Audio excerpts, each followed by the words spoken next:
If the walls inside this block of flats could talk, they'd be able to tell a story that would make most soap operas look tame, with a cast that defies imagination. We've dubbed them the Ghetto Rainbow Nation, and we're about to take you on a voyeuristic journey into this building and the surrounds, where there's only one refrain. Now let me hear you shout, no life without money. No life without money. No life without Meet money. White Boy, one of the leaders here at the Impala Flats, just off the N2 in the suburb of Sidwell in Port Elizabeth. Once a respectable suburb is now a ghetto. White Boy raps about what he sees here, but the lyrics aren't for the faint-hearted. Respect here is earned the hard way. I think once you've fought a couple of times, you scare a lot more people than just that one guy you fought with, because he's going to tell him, everyone that was there is going to talk about him. And the flats have become a den of iniquity.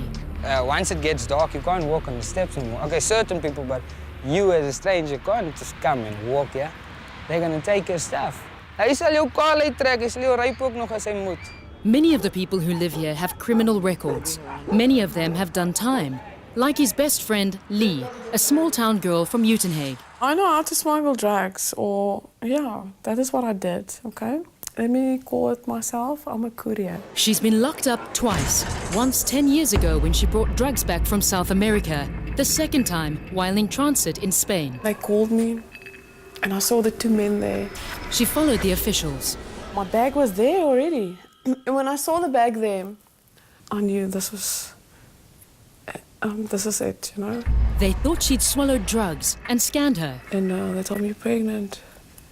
I wanted to have this baby for so long, and I just couldn't because I had some problems. I know that I was going to go to prison for a long time. God gave me a life, but He took mine away. The drug lord who sent her felt nothing. They tell you like, oh no, we've got contacts there and this, and you're going to pass through airport control, and you're going to go through immigration, and things are going to be okay, and, you know, we're going to give you this much money. That's bullshit. That is bullshit, I promise you, because the day when you get caught, they don't do nothing for you. Spanish prisons, she says, were no walk in the park. 23 hours, you can't go outside. No visits, no phone calls, nothing, no shop. You don't see light. My window is just this big. Yeah, as big as my arm. So big. I'll never forget that because I've measured that thing. She's haunted by her experience there. You hear how the guards like go in, and they actually rape these women because they can, you know, and it's not okay. I heard a key opening in a door in prison. I was so scared that people's actually going to come to me. And it left many of the inmates suicidal. I saw my best friend kill herself because she couldn't handle the humiliation of going back to her husband. Then, behind bars in a foreign country, she gave birth to her daughter. Yes, she was born there with two guards watching me, giving birth to my daughter while I was supposed to be at home, you know, with people, or with this man that I thought actually loved me. After 2 years in a Spanish prison, Lee was released and sent back with her daughter last year. She moved here to the flats, where drugs are rife. That is like Little Hillbrow. Everything happens there, you know. I'm not speaking bad. Everyone has to survive. I think it's getting to a point where it's getting out of control now with too many people and it's too many druggies and it's too many on one spot. There's also very little control of what's in the drugs, some homegrown, others trafficked along local and international drug routes. Hierdie is skoon weed. Hulle sal hom die hele dag met doom spuit en hom in die son lê dat hy uitdroog. Nou sy kan mag taai. Nou dink jy is 'n goeie skank omrede hy taai is. Meanwhile hy vol doom. The doom, they say, enhances the effects of the dagga. Resident cat lady Oma Ella Vosloo lives here among the dealers and the addicts. Jy weet nie, hierdie woonstel en hy was jare terug. Pragtig, dit was 'n elite woonstel van Sidwell hierdie, né? That's changed, And she has resorted to putting up signs in her windows, warning off the drug dealers from selling outside her flat. Die jong kinders loop snags hier rond saam met die groot mense. Dit ek sê, waar is die ouers, hè? Ja, waar is die kinders se ouers? En wat doen hulle? Hulle is maar besig met die drugs. Wat anderster? So she holds herself up in her flat with her 16 cats and a dog. She seems out of place here, where prison rituals are commonplace in the passageways and around the post boxes. Many of the residents we met openly use drugs. They are armed with knives, and it didn't look like they would hesitate to use them. These flats are posing a serious policing challenge, says police spokeswoman Brigadier Miranda Mills.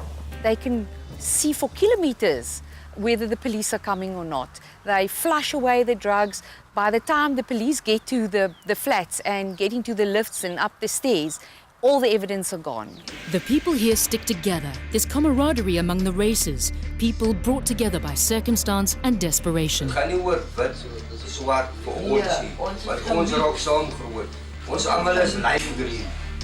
Lee says she no longer uses, but is tormented by her past. I sold drugs in prison to actually survive.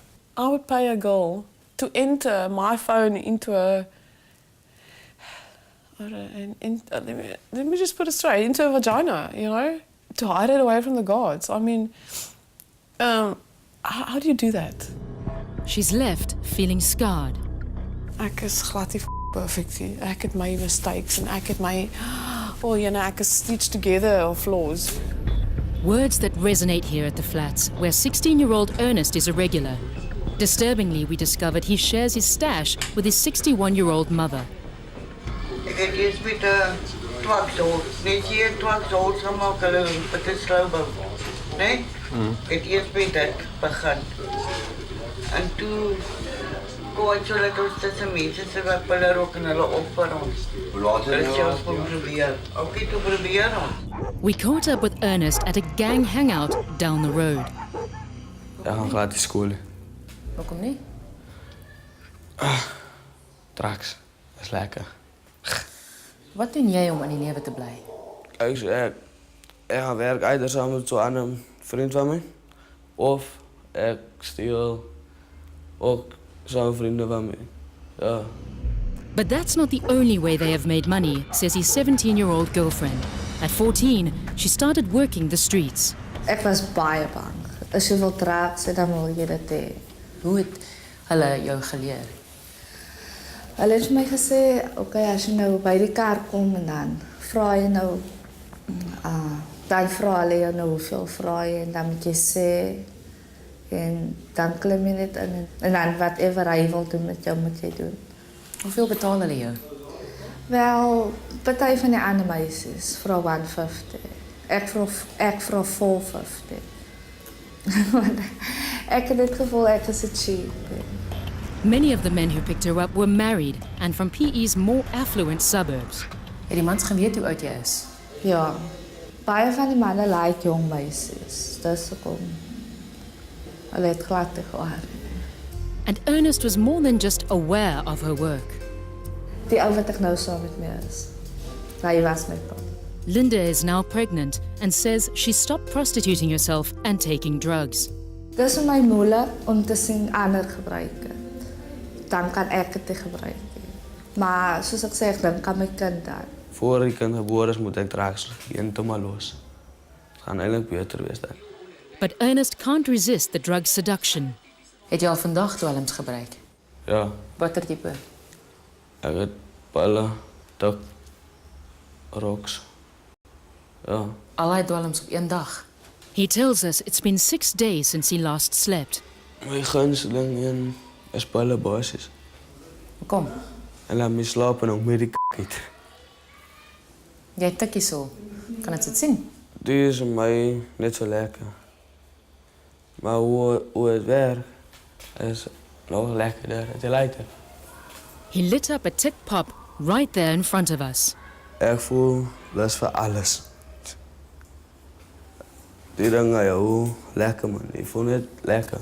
Jy is vars. Je kan enigiets doen wat hij wil doen. Addicts like Ernest blow smoke in the face of the chairman of the Board of Trustees at the flats, Oliver Erasmus, who's trying to root out bad elements. We've actually given a list to the police station with more than 42 flats with illegal stuff going on. And after 2 months, there hasn't been a raid as yet. So far, his efforts have earned him 14 death threats. I was personally told that, you know, you are a business owner here. If you mess with my business, I will come and mess with your business. The police say they are wading in on the issue. We have got a special operation focusing on this specific block of flats, and the public should see results soon. Oliver is doing his bit by replacing the bulbs stolen by the tick users and bringing light back into the flats. He's also trying to fix the lifts. But fixing the people is going to prove more difficult, and putting them in prison won't solve anything, says Lee. But what do you think we talk about? Dit is hoe ons dit moes eintlik gedoen het, nê? Om te prevent dat ons nou eintlik hier so is. She calls prison a college of knowledge. I know how to smuggle diamonds. I know how to do internet fraud. I know how to do, I know how to do a lot of things. I know how to transport illegal firearms around the country or across the ocean without being caught. But she doesn't want that life, and we wondered what the future holds for the people here. White Boy wants out, and the only way he sees that happening is through his rap. Ek sal like as al my liedjies bietjie kan uitkom, mense kan sien, ek meen ek het baie, alles is waarheid, alles wat ek rap is feite, is dinge wat gebeur, dinge wat mens beleef, so the sky's the limit. Linda just wants a better life for her unborn baby. So met 'n ma en 'n pa wat omgee vir haar, wat die drugs gebruik het, wat die vloek en skel op mekaar het. Lee hopes that by telling her story, sharing her trauma, other young girls won't fall into the same trap. It is like a warning for other people. Prison is not for anyone. What's next for you? How can you answer that question if you don't know whether you're going to live tomorrow? Just asking.